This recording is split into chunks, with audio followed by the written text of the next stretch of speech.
Ibu, selamat sore, assalamualaikum warahmatullahi wabarakatuh. Perkenalan, saya bisa di googling nanti ya. Nanti ketahuan sosial media saya, mantan saya nggak bisa juga. Ini kontak saya, silakan dicatat sebelum naik harganya. Saya next berikutnya, saya Dimas saudara senaran Surabaya, saya kasih tahu di paling ujung utara itu ada namanya Poltek Nusa. Next. Nah, perbedaan Mindanao daripada Sulawesi. Terus yang di paling barat timur tidak ada si Watumba ya. Kemudian yang paling barat ada Poltek Santai, yang paling selatan Cendana ya. Jadi kita hadir hampir di seluruh Nusantara ya. Luar biasa ya. Tepuk tangan untuk Semima.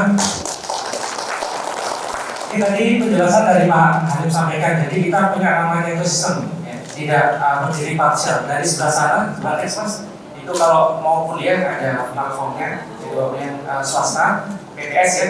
Saya juga PNS ya, pegawai negeri sipil dan pegawai negeri Sevima.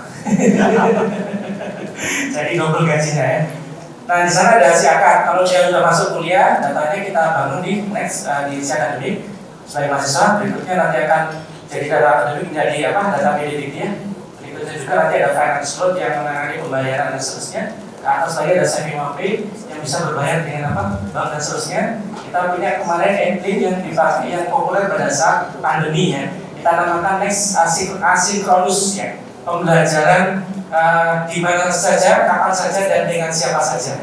Bapak Ibu yang punya konten nanti silakan diupload di Entlin ya. Kemudian ke atas kita punya nanti SPME sama SPP ya. Ke kanan kalau sudah lulus nggak dibiarkan ya. Nanti akan ditaruh di tracer study dan link yang dihubungkan dengan tadi yang sudah disampaikan. Ya, next. Ya ini profil saya sebagai dosen tadi jelaskan kenapa kok tahu Pak Mulyo karena dia adalah lurah saya waktu saya di Melbourne. Jadi saya ini dulu kerjanya PKS, lempar koran subuh, gajinya 30 juta per bulan. Akhirnya saya bisa naik haji dari Australia. Jadi tukang orang naik haji. Ini saya juga sebagai reviewer. Yang terakhir saya sebagai KPDB. Jadi bapak yang nanti dosen yang punya proposal boleh diskusi ya. Next. Nah, kenapa kita di sini bapak sekalian? Oke, karena ada satu peraturan itu adalah tetap apa? Tak berubah. Saya kira sini ya, baru saja nih ya, berubah next ya. Nah ini yang berubah, saya highlight satu ini. Coba next. Ini nanti akan membuat siaran kita berubah. Ya kan? Nilainya dulu nggak ada pas sama fail, sekarang ada, nanti pendidiknya harus melaporkan ini. Terus kalau yang nggak punya siaran, dia harus merogram lagi panggil programmernya ya. Panggil sini nih, ubah lagi nih. Kalau dia tidak sesuai dengan apa regulasi. Nah kalau bisa gimana nanti kontak dengan saya, nanti akan kita update secara otomatis. Ya. Next. Kenapa kita berubah? Karena kita ingin update tentang perkembangan SEDIMA. Tadi sampaikan ya. Berikutnya ada CBT ya, kemudian terus berikutnya. Nah ini kemarin saya kuliah virtual di pandemi. Kita merasakan ya, saya juga merasakan dari dosen ya. Next ya. Tapi engagementnya rendah ya. Merasakan nggak Bapak ya? Ditinggal. Nah ini kan tadi ada student engagement score. Jadi di sini kita bisa memantau. Saya menggunakan Entlin juga untuk kasih kuliah. Siapa yang mendownload materi saya, siapa yang saya kasih komen, like, subscribe, sama share ke dalam. Jadi saya punya pertimbangan. Ini nggak pernah slide, nggak pernah download kok tiba-tiba nilainya A. Ya, something wrong. Next berikutnya. Dosen bingung pada saat apa kuliah hilang ya ternyata ya. Mengalami ya, sama ya, kan kita sama dosen ya. Berikutnya ya. Jadi kita sebenarnya punya apa? QR code-nya selalu berganti setiap beberapa saat. Jadi kalau teman-temannya mau titip absen nggak bisa karena QR code-nya udah dia lain sih. Oke, next ya. Nah ini tadi ya, siswa mencontek ya, merasakan ya Bapak ya? Ya merasakan ya. Walaupun ini masih belum optimal, tapi kita coba di SEDIMA. Misalnya kita punya next berikutnya, ya berikutnya di sana kita punya small AI. Sekarang lagi zaman AI ya. Next ya. Nah di sini kata Mbak Hani dengan ini bisa dipantau beberapa poin ya. Walaupun ya belum semuanya, tapi kita berusaha ya. Jadi bisa dilihat aktivitas yang mencurigakan. Maksudnya kalau orang ada pindah browser, pindah halaman kan boleh dia kayak dia chat GPT jawabannya kan begitu. Nah aktivitas itu nanti bisa direkod misalnya.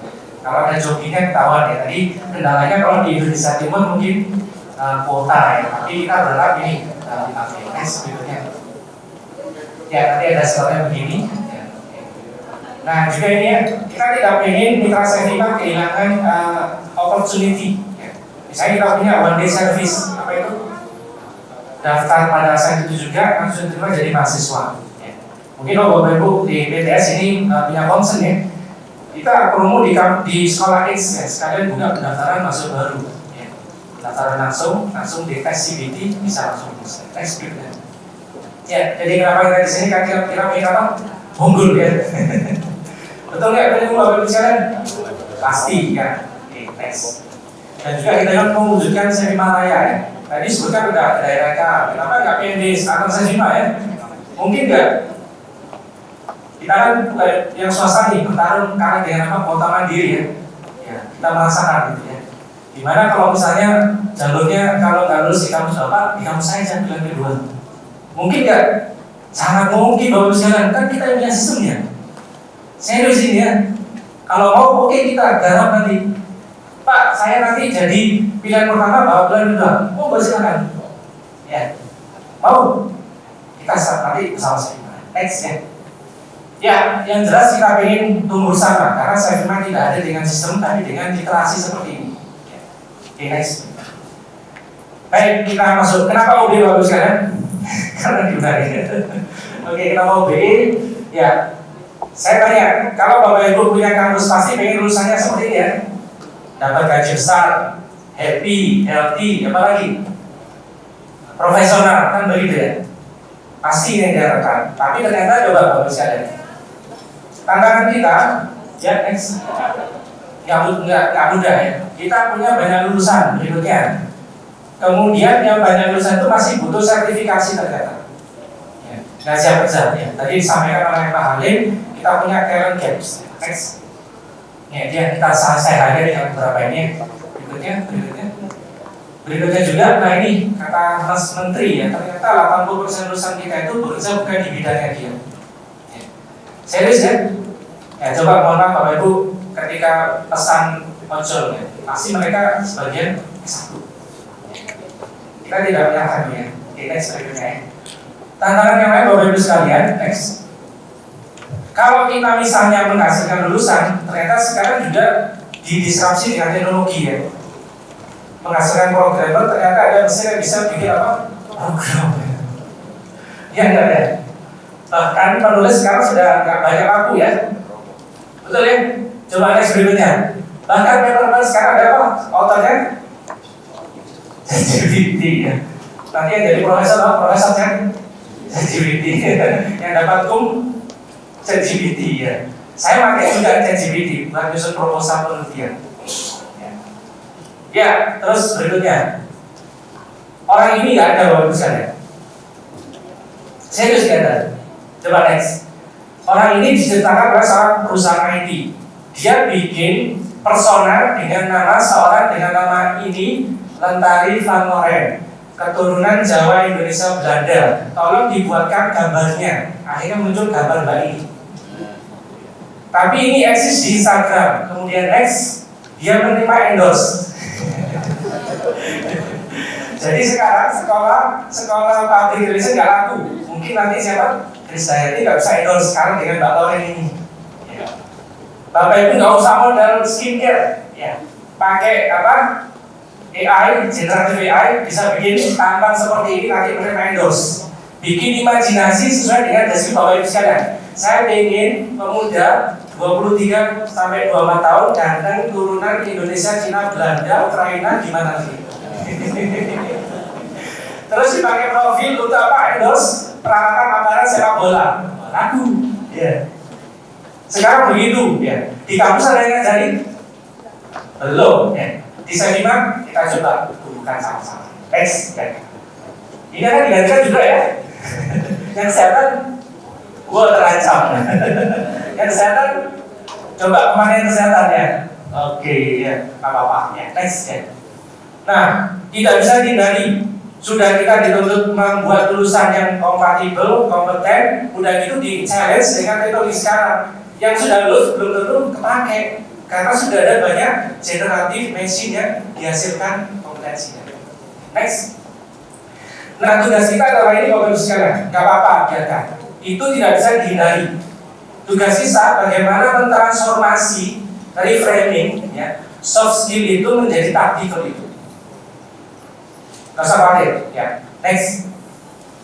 Ibaratnya ChatGPT ada yang nggak bisa dilakukan, tenang aja. Masih ada peluang yang dia tidak bisa selesai. Boleh ChatGPT bikin paper dan sosnya, tapi sebelum diselesaikan bangunan nggak bisa dia.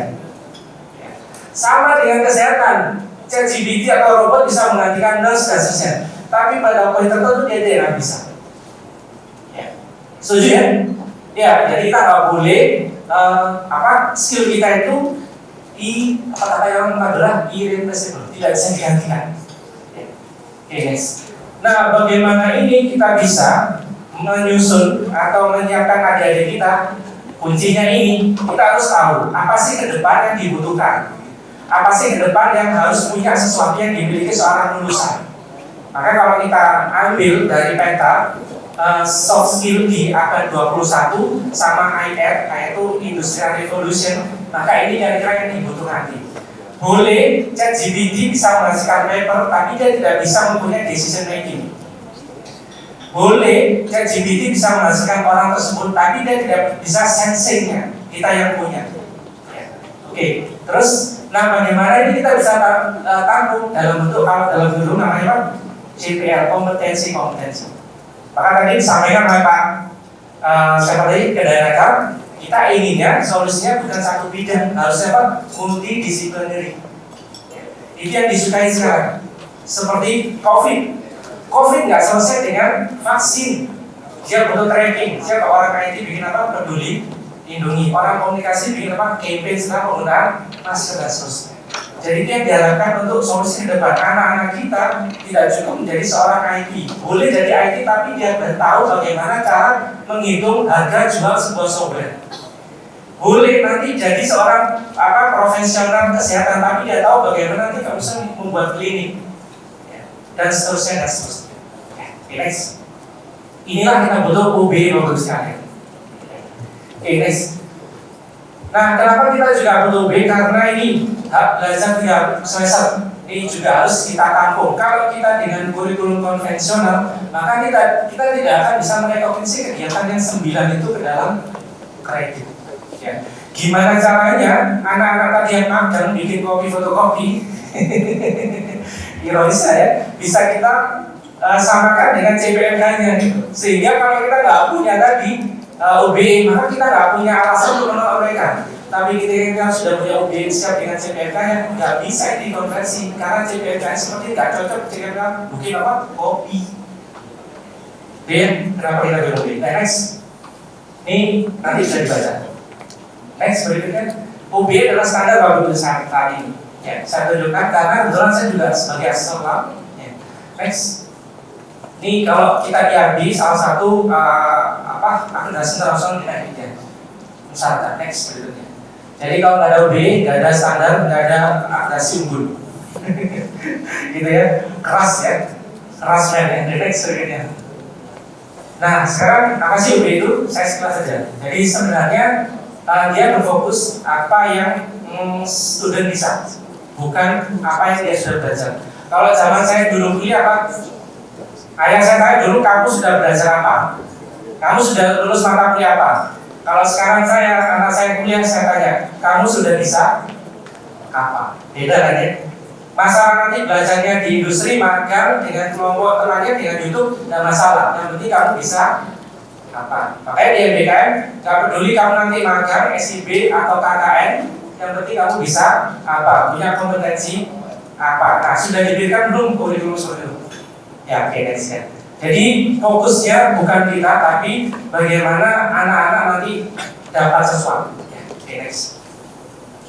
Ibaratnya kalau saya ingin makan nasi goreng, pengennya yang enak, nggak peduli gimana cara masaknya, udah gitu aja ya.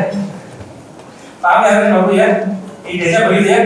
Ya, saya ingin nanti mencetak anak-anak yang nurse siap dikirim ke Jepang, Australia dan seterusnya.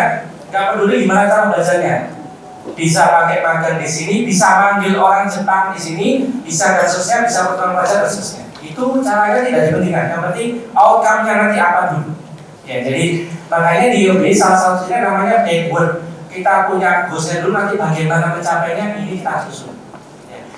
Oke, sehingga tidak ada perubahan. Kenapa tidak lagi 9 standar yang dievaluasi cuma 3 saja? Kenapa tadi cuma ada lagi benar fail sama pas? Karena ada kebutuhan seperti itu. Ya, oke next. Selanjutnya, jadi apa beda sih kalau beda dengan kakak ini? Ya, sekilas saja next. Jadi ini kalau perkembangan dulu, gitu saja. Berikutnya mas. Ya, ini ya. Zaman saya dulu kuliah, itu yang penting adalah konten based kurikulum. Dulu ditanya apa? Next berikutnya. Kalau dulu ditanya sudah lulus berapa SKS kan gitu. Berikutnya standarnya apa? Nah kalau di UB kita tidak cukup start standar, tapi kita harus sesuai dengan ini. Kalau misalnya adaptif ya. Ya. Selain itu standar juga adaptif tadi. Nanti 5 tahun ke depan ini anak-anak bisa apa? Ya. Sehingga nggak jarang ya. Kurikulumnya kan berbeda, bahkan Bapak itu nanti bisa SPMB-nya macam-macam. Sudah pernah dengar SPMB yang jumlah YouTuber, ya, jumlah like-nya banyak, subscribe-nya banyak. Ya karena dia pengen menghasilkan seorang influencer gitu, nggak usah capek-capek, karena pengen inputnya sudah siap jadi gitu. Ya. Oke guys. Nah, bukunya dan kayak apa nanti KKN ini membantu kita dalam menyusun UB, terutama dasar CPL. Kalau misalnya kita S1, CPL adalah 6, sorry KKN adalah, maka tidak boleh nanti dalam redaksinya melebihi dari analisisnya. Oke, kita itu saja. Berikutnya, nah kalau misalnya tadi kita bandingkan tahapan KKN ini di sana dengan siklus UB, ya kan, sebenarnya UB itu adalah KKN ini, cuma belum dievaluasi mas. Ada bedanya. Saya tahu ya, saya sudah mempelajari UB ya KKN ini, cuma KKN-nya belum dievaluasi. Pak, kurikulum saya sudah KKN ini ya, sudah UB, saya tanya sudah dievaluasi, sudah tahu CPN-nya tadi, Pak Halim tadi harus spill ya, bagaimana rapotnya, 2 angka IPK-nya sama, atau mungkin mata kuliah dengan nilai yang sama, tapi punya potensi berbeda. Sudah bahasa itu kalau belum, maka kita belum UB. Jadi sebenarnya beda adalah KKN ini sudah, cuma KKN-nya sudah dievaluasi, kemudian apa? Diimprove lagi. Pakai apa misalnya plan, do, action. Nah pertanyaannya sebenarnya apa sih yang dievaluasi dan apa yang kapan dievaluasi? Ini kata kuncinya kalau misalnya. Yang sebelumnya. Jadi yang pertama yang dievaluasi adalah cost outcome atau CPMK. Kapan dievaluasi? Ketika pada saat selesai mata kuliah itu selesai, jadi semester. Kemudian yang kedua program outcome atau profil lulusan. Kapan dievaluasi? Pada saat graduation. Yang terakhir objektifnya dievaluasi nanti bisa macam-macam. Kalau 1 tahun nanti bisa dipakai IKU. Kalau 2 tahun pakai apa? Realisasi. Kalau di atas 4 tahun untuk perbaikan kurikulum ke depan. Untuk melihat bagaimana sudah tercapai itu. Nah ini yang membuat OB itu agak ribet. Ya, betul ya OB ya. Udah nggak sempat ya, udah bikin SPS nggak sempat, apalagi evaluasi pak gitu ya. Serius ya, sama, saya juga dosen. Punya apa? Punya pain point sama-sama ya. Kita menderita yang sama ya. Belum lagi BKD ya. Oke guys. Nah sekarang apa kaitannya berbeda dengan BKD kemudian? Nah ini pertanyaan juga sering saya tanyakan pada saya. Ini saya kasih ilustrasi. Kalau dulu sebelum MBKM ya, di sana kalau sudah lulus dari sarjana misalnya kesehatan masyarakat dengan spesialis tertentu. Next, kalau saya ikut MBKM ya sarjana itu ditambah kalau saya misalnya pertukaran pelajar di prodi farmasi next, maka saya akan mendapat kompetensi tambahan. Ingat, kompetensi tambahan bukan kompetensi inti ya. Kemudian kalau saya ikut lagi magang nanti jadi MBKM itu sebenarnya toppingnya. Kewajiban Bapak Ibu menyiapkan kompetensi utamanya di prodi masing-masing. Jadi jangan salah tadi ya. Ya, jadi MBKM toppingnya. Ya. Tugas saya mencetak seorang programmer, tapi saya ingin anak-anak ini bisa menghitung berapa harga jual sebuah program komputer. Ditambah lagi kalau bisa dia memasarkan. Belajarnya di mana? Di orang-orang ekonomi sama marketing. Itu ya MBKM. Next. Oke, bagaimana mewujudkannya? Berikutnya. Terus sulit ini ya, banyak ya lancar ya, long journey ya. Oke next, terakhir ikuti desus-desusnya. Kalau saya pas ini nggak selesai nantinya. Harus datang hari Jumat ya. Jadi dari sini langsung saya ke dunia maya nantinya. Terima kasih, silakan dicatat nanti kita akan diskusi setelah waktu ini. Masih yang nggak ada tanya jawab ya?